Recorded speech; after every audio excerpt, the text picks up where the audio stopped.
الحمدللہ رب العالمین والصلاة والسلام علی سید الانبیاء والمرسلین وعلی آلہ واصحابہ اجمعین، اما بعد فاعوذ باللہ من الشیطان الرجیم، بسم اللہ الرحمن الرحیم۔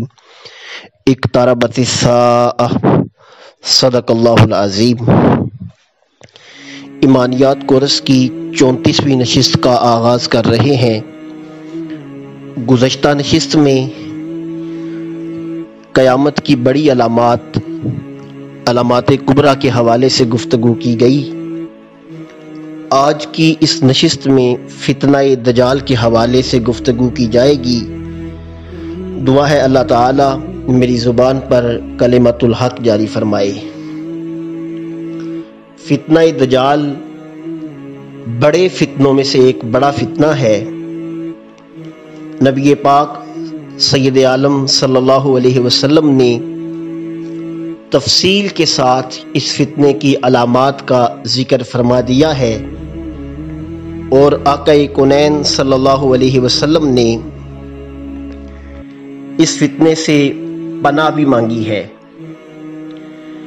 نبی پاک علیہ الصلوۃ والسلام نے ارشاد فرمایا، ما من نبی الا وقد انذر امتہ الاعور الکذاب، کہ ہر نبی نے اپنی امت کو کان دجال سے ڈرایا ہے۔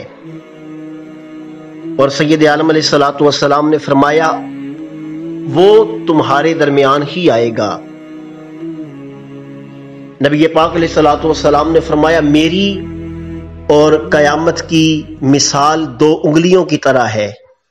میرے بعد نبی کوئی نہیں، تمہارے بعد امت کوئی نہیں، اور میرے بعد قیامت آئے گی۔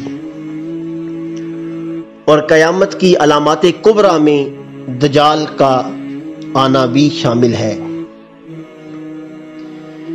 دجال کی علامات جہاں نبی پاک علیہ الصلوۃ والسلام نے ارشاد فرمائیں، وہاں نبی پاک علیہ الصلوۃ والسلام نے فرمایا کہ دجال خدائی کا دعویٰ کرے گا، اور جان لو تمہارا رب ہر عیب سے پاکیزہ ہے، اور دجال کانا ہے۔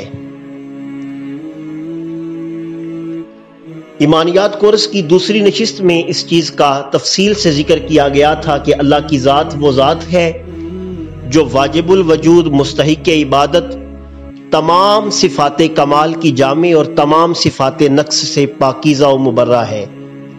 ہر عیب سے اللہ کی ذات پاک ہے۔ نبی پاک علیہ الصلوۃ والسلام نے فرمایا دجال کانا ہوگا، اور پھر نبی پاک علیہ الصلوۃ والسلام نے تفصیل کے ساتھ ذکر کیا کہ بائیں آنکھ سے وہ کانا ہوگا، اور اس کی دائیں آنکھ پھولے ہوئے انگور کی طرح ہوگی، اور اس کی پیشانی پہ کافر لکھا ہوگا۔ نبی پاک علیہ الصلوۃ والسلام نے فرمایا، مکتوب بین عینیہ کافر، اس کے پیشانی دونوں آنکھوں کے درمیان کافر لکھا ہوگا، جسے ہر مسلمان پڑھے گا، کاف فا را۔ نبی پاک علیہ الصلوۃ والسلام نے اس کو اس طرح پڑھ کے بھی سنایا۔ آقا کونین صلی اللہ علیہ وسلم نے اس چیز کا بھی ذکر کیا کہ اس کے بال گنگریالے ہوں گے اور اس کا جسم بالوں سے بھرا ہوا ہوگا۔ سید عالم آقا کونین صلی اللہ علیہ وسلم نے اس چیز کا بھی ذکر فرمایا کہ اس کے ساتھ اس کی جنت ہوگی اور اس کی دوزخ ہوگی۔ ایک پانی ہوگا، ایک آگ ہوگی۔ ایک حدیث میں نبی پاک علیہ الصلوۃ والسلام نے یوں ذکر کیا، اور میرے آقا نے فرمایا جو اس کی جنت ہے وہ در حقیقت دوزخ ہوگی، اور جو اس کی دوزخ ہے وہ در حقیقت جنت ہوگی۔ نبی پاک صلی اللہ علیہ وسلم نے ارشاد فرمایا، اگر تمہیں آزمایا جائے تو تم اس کی آگ میں جانا، اس کی آگ ٹھنڈا اور میٹھا پانی ہے۔ نبی پاک سید عالم صلی اللہ علیہ وسلم نے ارشاد فرمایا کہ یہ مشرق سے نکلے گا، اور جس وقت یہ مشرق سے نکلے گا اصفہان کے یہودی اس کے لشکر میں شامل ہوں گے اور انہوں نے سیاہ چادریں لی ہوئی ہوں گی۔ نبی پاک سید عالم آقا کونین صلی اللہ علیہ وسلم نے اس چیز کا بھی ذکر کیا کہ جس وقت دجال نکلے گا اس وقت دجال کا ذکر ختم ہو چکا ہوگا، لوگ اس کا ذکر کرنا چھوڑ چکے ہوں گے۔ اس لیے وارثان منبر و محراب کو چاہیے کہ تفصیل کے ساتھ اپنے خطبوں میں دجال کا ذکر بھی کریں، لوگوں کو اس فتنے سے آگاہ کریں۔ نبی پاک علیہ الصلوۃ والسلام نے اس چیز کا ذکر کیا کہ علماء اس کے ذکر کو چھوڑ چکے ہوں گے اور یہ وقت ہماری طرف آنے والا ہے، آ رہا ہے، علماء اس چیز کو کم بیان کر رہے ہیں۔ دوسری چیز نبی پاک علیہ الصلوۃ والسلام نے فرمایا اس کے آنے سے پہلے 3 سال تک قحط رہے گا۔ 1 سال میں بارشیں کم ہوگی اور 2/3 فصلیں ہوں گی، اگلے سال بارشیں اور کم ہوں گی اور 1/3 فصلیں ہوں گی، اور اس سے اگلے سال بالکل بارشیں نہیں ہوں گی اور بالکل فصلیں نہیں ہوں گی۔ جب دجال آئے گا 40 دن تک یہ رہے گا۔ نبی پاک سید عالم صلی اللہ علیہ وسلم نے 40 دنوں کی کیفیت یوں بیان فرمائی کہ پہلا دن 1 سال کے برابر ہوگا، دوسرا دن 1 مہینے کے برابر ہوگا اور تیسرا دن 1 ہفتے کے برابر ہوگا، اور باقی دن عام 1 دنوں کے برابر ہوں گے۔ نبی پاک صلی اللہ علیہ وسلم سے صحابہ کرام نے عرض کی، یا رسول اللہ صلی اللہ علیہ وسلم، جو 1 دن 1 سال کے برابر ہوگا، ہم اس میں اللہ کی عبادت کیسے کریں گے، نماز کیسے پڑھیں گے؟ تو نبی پاک علیہ الصلوۃ والسلام نے فرمایا کہ تم وقت کے اندازے کے ساتھ اپنی عبادات کرو گے، نماز ادا کرو گے۔ نبی پاک سید عالم علیہ الصلوۃ والسلام نے ارشاد فرمایا کہ یہ پوری دنیا کا سفر کرے گا، اور جیسے ہوائیں بادلوں کو لے کے جلتی ہیں اسی طرح یہ پوری دنیا کا تیزی کے ساتھ سفر کرے گا۔ سید عالم آقا کونین علیہ الصلوۃ والسلام نے فرمایا مکہ شریف اور مدینہ شریف میں یہ داخل نہیں ہو سکے گا۔ ایک حدیث میں نبی اکرم سید عالم علیہ الصلوۃ والسلام نے یوں اس کا ذکر کیا، آپ نے فرمایا کہ میں تمہیں جو خبر دیتا ہوں دجال کے بارے میں، مجھے یہی خبر تمیم داری نے دی ہے۔ تمیم داری ایک عیسائی عالم تھے، انہوں نے اسلام قبول کیا۔ انہوں نے نبی اکرم سید عالم علیہ الصلوۃ والسلام کو جو بات سنائی، نبی پاک علیہ الصلوۃ والسلام نے مجمع صحابہ میں اس کا ذکر کیا۔ میرے آقا نے ارشاد فرمایا کہ تمیم داری نے مجھے خبر دی ہے کہ وہ سمندر میں سفر کر رہے تھے کہ طوفان نے ان کی کشتی کو، ان کے جہاز کو آ لیا۔ اب جس وقت کئی دن وہ پانی کے اندر ہچکولے کھاتی رہی ان کی کشتی، بلاخر ایک جزیرے پہ پہنچی۔ انہوں نے اس جزیرے میں دیکھا کہ ایک شخص کو باندھا گیا ہے زنجیروں کے ساتھ، اور وہ غصے کے ساتھ چھلانگے لگا رہا ہے۔ نبی پاک علیہ الصلوۃ والسلام نے فرمایا کہ تمیم داری نے پوچھا تم کون ہو؟ تو اس نے کہا میں دجال ہوں، جس وقت مجھے چھوڑا جائے گا، مجھے آزاد کیا جائے گا، میں پوری دنیا کا سفر کروں گا سوائے مدینہ شریف کی اور مکہ شریف کے۔ نبی پاک علیہ الصلوۃ والسلام نے اس وقت ہاتھ میں ایک چھڑی مبارک تھامی تھی۔ نبی پاک علیہ الصلوۃ والسلام نے اس چھڑی مبارک کو زمین پہ مارا اور ارشاد فرمایا یہ طیبہ ہے، یہ پاکیزہ جگہ ہے، اللہ تعالی یہاں دجال کو نہیں آنے دے گا۔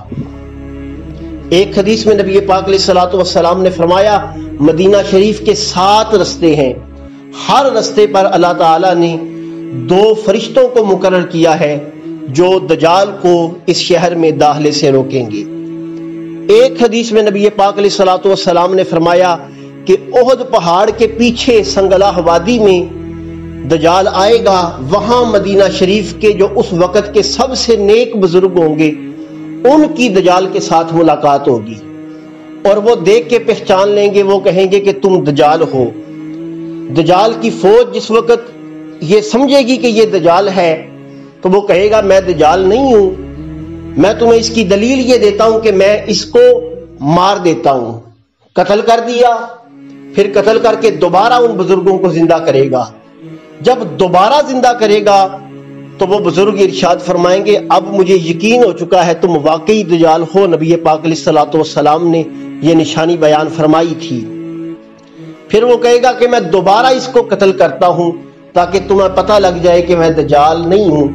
وہ دوبارہ قتل کرنا چاہے گا لیکن اب اللہ تعالیٰ دجال کو اس کے اوپر قابو نہیں دے گا۔ نبی اکرم سید عالم علیہ الصلوۃ والسلام نے فرمایا کہ پوری دنیا میں جائے گا اور جو لوگ اس پر ایمان لائیں گے انہیں انعامات و اکرام دے گا، بارش ان پر برسائے گا، زمین سے اناج ان کے لیے نکلے گا۔ حضور نے ارشاد فرمایا ایک قبیلے کے پاس جائے گا، وہ ایمان لے آئیں گے، ان پر بارش نازل ہوگی، زمین سے اناج نکلے گا۔ دوسرے قبیلے کے پاس جائے گا اور وہ اس پر ایمان نہیں لائیں گے، ان پر قحط پڑ جائے گا، زمین اپنا اناج ان سے دور لے جائے گی۔ اور نبی پاک علیہ الصلوۃ والسلام نے ارشاد فرمایا لوگوں کو قتل کرے گا پھر لوگوں کو زندہ کرے گا۔ اسی طرح دجال 40 دن تک دنیا میں رکھے گا، پھر حضرت عیسیٰ علی نبینا علیہ الصلوۃ والسلام تشریف لائیں گے۔ نبی پاک سید عالم علیہ الصلوۃ والسلام نے فرمایا کہ دمشق کی جامع مسجد میں وہ تشریف لائیں گے اور فرشتوں کے کندھوں پہ انہوں نے ہاتھ رکھا ہوگا جس وقت وہ نزول فرمائیں گے۔ ان کے بال دیکھنے میں یوں لگے گا جیسے گیلے ہیں اور ان سے پانی ٹپک رہا ہے، لیکن حقیقت میں ایسا نہیں ہوگا۔ نبی پاک علیہ الصلوۃ والسلام نے ارشاد فرمایا جس وقت جناب عیسیٰ علی نبینا علیہ الصلوۃ والسلام اس دنیا پہ تشریف لائیں گے، اللہ تعالیٰ ان کو ایسی شان عطا فرمائے گا کہ جہاں ان کی سانس پہنچے گی وہاں سے کافر جو ہیں وہ قتل ہوتے جائیں گے، کافر جو ہے وہ مرتے چلے جائیں گے۔ حضرت عیسیٰ علی نبینا علیہ الصلوۃ والسلام دجال کو تلاش کریں گے، اس کا تعاقب کریں گے۔ جس وقت وہ دجال کو دیکھیں گے، دجال انہیں دیکھے گا تو دجال پگھلنا شروع ہو جائے گا۔ نبی پاک صاحب الاولاق صلی اللہ علیہ وسلم نے ارشاد فرمایا اگر جناب عیسیٰ علیہ السلام اسے نیزہ نہ ماریں تو وہ ویسے ہی پگھل جائے گا جیسے پانی کے اندر نمک پگھل جاتا ہے، لیکن جناب عیسیٰ علیہ السلام اسے نیزہ ماریں گے، وہ قتل ہو جائے گا۔ حضرت عیسیٰ علیہ السلام اپنا نیزہ اہل ایمان کو دکھائیں گے۔ حضرت عیسیٰ علیہ السلام کے نزول اور حضرت امام مہدی کے حوالے سے آنے والی نشستوں میں تفصیل سے ذکر کیا جائے گا۔ دعا ہے اللہ تعالی ہمیں ایمان کی سلامتی عطا فرمائے، خاتمہ بالخیر فرمائے۔ وما علینا الا البلاغ۔